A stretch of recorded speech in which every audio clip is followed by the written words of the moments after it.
नमस्कार मंडळी, जिभेवर रेंगाळणारी चव म्हणजे समर्थ किचनमध्ये मी अनुष्का तुमचं खूप खूप मनापासून स्वागत करते। रोज व्हेज खाऊन कंटाळा आला असेल तर खास नॉनव्हेज लव्हरसाठी मी घेऊन आलेली आहे एक स्टार्टरचा प्रकार, तो म्हणजे चिकन चिली। चला तर पाहूया। तर इथे मी चिकन चिली तयार करण्यासाठी बोनलेस चिकन घेतलेलं आहे। स्वच्छ धुवून घ्यायचं आणि आता त्यावरती मीठ लावायचं। त्यानंतर शेजवान चटणी ही मी घरी तयार केलेली आहे। ही शेजवान चटणी कशी करायची याचा व्हिडिओ मी अपलोड केलेला आहे, तर तुम्ही तिथे जाऊन पाहू शकता। तर ही शेजवान चटणी गरजेनुसार आपल्या आवडीनुसार कमी जास्त करू शकता। यानंतर फूड कलर घातलेला आहे मी अगदी चिमूटभर। तर फूड कलर पूर्णपणे ऑप्शनल आहे, जर तुम्हाला वापरायचा नसेल तर नाही वापरला तरी देखील चालेल। व्यवस्थित मिक्स करून घ्यायचं। आता यामध्ये कॉर्नफ्लॉवर घालायचं आहे। तर इथे मी कॉर्नफ्लॉवर घेतलेला आहे, साधारण अर्धी वाटी पुरेसा आहे। तर इथे मी व्यवस्थित छान कोटिंग करून घेते त्याला, कारण आपल्याला हे डीप फ्राय करून घ्यायचं आहे। तर इथे मी व्यवस्थित छान असं मिक्स करून घेतलेलं आहे। कॉर्नफ्लॉवरचं पीठ जे आहे ते लागेल तसं वापरायचं। आता हे चिकन 10 ते 15 मिनिटांसाठी ठेवायचं, म्हणजे मसाले जे आहेत ते आतपर्यंत मुरतात। आता तेल गरम करत ठेवलेलं कढईमध्ये तेल गरम झालंय आणि हळूवारपणे चिकनचे पीस सोडायचे आणि छान सोनेरी रंग येईपर्यंत तळून घ्यायचे। तर हे जे पीस आहेत नुसतेच देखील आता फ्राय केल्यानंतर खूप छान लागतात। जर तुम्हाला चिली करायचा कंटाळा आला असेल तर तुम्ही नुसतेच हे पीस शेजवान चटणीमध्ये मिक्स करून थोडंसं मीठ घालून असेच फ्राय करू शकता, खूप छान लागतात। तर आता इथे बघा हे व्यवस्थित तळले गेलेले आहेत। दोन्ही बाजूने छान असे व्यवस्थित करून घ्यायचे, अगदी कुरकुरीत तयार होतात हे। तर हे मस्त आता हे तयार झालेत, मी काढून घेते।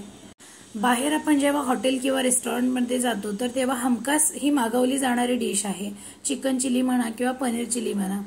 आणि यामध्ये कोणते असे जास्त इन्ग्रेडियंट नाही आहेत, अगदी मोजक्याच साहित्यात होणार आहे आणि घरचं असल्यामुळे हेल्दी आहे।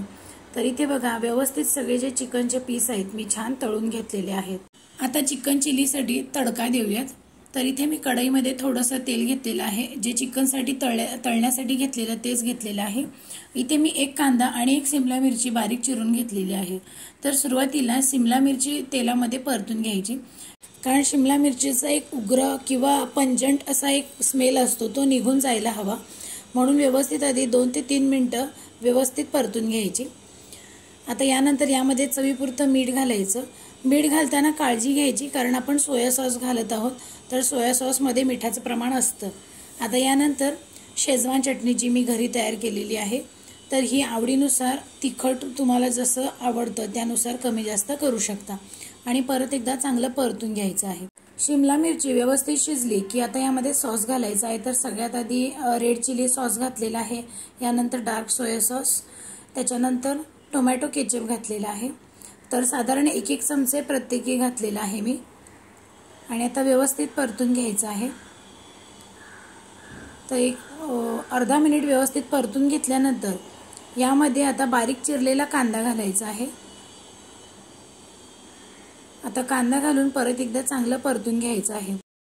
ही चिकन चिली अगदी रेस्टॉरंट स्टाईल तयार होते। जर तुम्ही मी सांगितलेल्या पद्धतीनुसार केली तर तुम्ही बाहेरची रेस्टॉरंटमधली पनीर चिली खाणं विसरून जाल। आता यामध्ये चिकनचे पीस घातलेत मी, जे आपण तळून घेतलेले, यातले थोडे पीस मी नुसतेच खाण्यासाठी ठेवलेले आहेत। तर इथे बघा छान व्यवस्थित परतून घेतले मी। आता ही मस्त अशी चिली तयार झालेली आहे आपली चिकन चिली। आता वरून कोथिंबीर घालायची आणि पुन्हा एकदा छान मिक्स करून घ्यायचं। मस्त अशी चटपटीत चिली खाण्यासाठी तयार झाले। पहा किती छान दिसते।